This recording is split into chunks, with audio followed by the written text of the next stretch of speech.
Salut, c'est le Banane de Ingui. Alors, je fais une vidéo aujourd'hui par rapport à la Coupe du Cameroun. Voilà, la Coupe du Cameroun. La Coupe du Cameroun, Eding Sport contre... j'ai oublié le nom de l'autre équipe du Nord, là. C'est une coupe qui avait déjà été décidée depuis. En fait, le régime en place, avec sa fausse Fecafoot, avait déjà donné le nom d'Eding Sport comme étant le vainqueur de la Coupe du Cameroun. Moi, je ne sais pas pourquoi est-ce qu'on part encore jouer une Coupe du Cameroun aujourd'hui.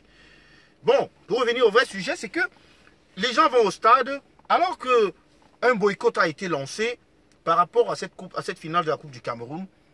Les jeunes Camerounais y vont quand même avec des t-shirts du roi des sardinards, c'est-à-dire le chef des sardinards. Comment est-ce qu'on peut le comprendre, ça? Comment est-ce qu'on peut comprendre de tels comportements? Jusqu'à quand? Jusqu'à quand? Est-ce que votre cerveau est autant pourri? On dit que les gens sont zombifiés. Mais attends, ils ont quand même une cervelle. Et la majorité d'entre eux, ce sont des étudiants. Ce sont des gens qui réfléchissent. C'est pour 2000 francs. C'est pour 1000 francs que vous vendez votre humilité, c'est-à-dire votre honneur, votre conscience. Mais attendez, levez-vous. Après une aussi mauvaise nouvelle comme celle de la CAN, vous venez une fois de plus démontrer votre honte au monde. Deux équipes de football jouent, personne ne porte le maillot de ces équipes, aucune personne n'arbore les maillots de ces équipes. Au contraire, on voit des gens qui portent l'effigie d'un homme. Et c'est ce qui a fait rater la CAN au Cameroun. Parce que tout a été sur l'image du roi. Ça a été sur l'image du président de la République. Dès le départ, la COCAN, nous dit-on, qui n'a jamais siégé, fait un congrès ou alors siégé en commission, se retrouve là en train de vouloir se racheter, ou alors certaines personnes dans l'ombre qui sont responsables de l'échec de la CAN sont en train de vouloir flatter le roi, nous dit-on. Certains dédouanent le roi pour cette, n'est-ce pas, débandade de la CAN.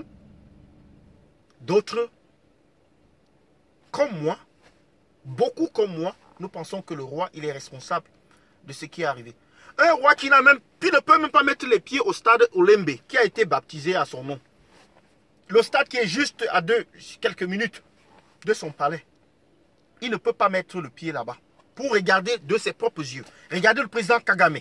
Regardez ce qui se passe ailleurs. Parce que les gens passent le temps à raconter, ce sont ses collaborateurs, oh, ce sont les gens qui travaillent pour lui, oh, ils n'envoient pas les rapports, oh, ils ne font pas ceci, oh, ils ont volé de l'argent.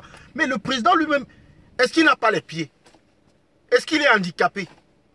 Mais c'est de cela qu'on parlait depuis. À quoi ça sert de voter un octogénaire pour diriger les affaires d'un pays? Quelqu'un qui ne peut même pas se déplacer.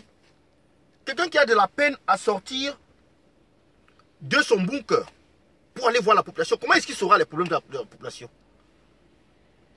Ces villes-là, un président dans un pays normal, lorsqu'on vous a fait un défi en disant que vous ne pouvez pas organiser une CAN à 4, il se rendait à Bafoussam, il se rendait à Douala, même à Yaoundé, là où il vit, le gars n'est pas allé consulter, il n'est pas allé regarder les travaux. Il attend qu'on lui envoie des rapports. Et entre-temps, les rapports viennent, ils arrivent au secrétariat général de la présidence, on les tamise et on envoie les bons devant. On envoie les bons devant. On prend toute la vérité, on met dans la poubelle. On s'assoit dessus. Et aujourd'hui, voici le résultat. Et on accuse les gens qui sont au service, alors que c'est le roi qui les a mis là.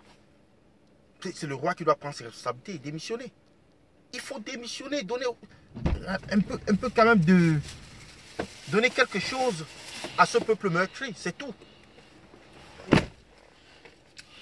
On verra donc ce qui se passera à la finale.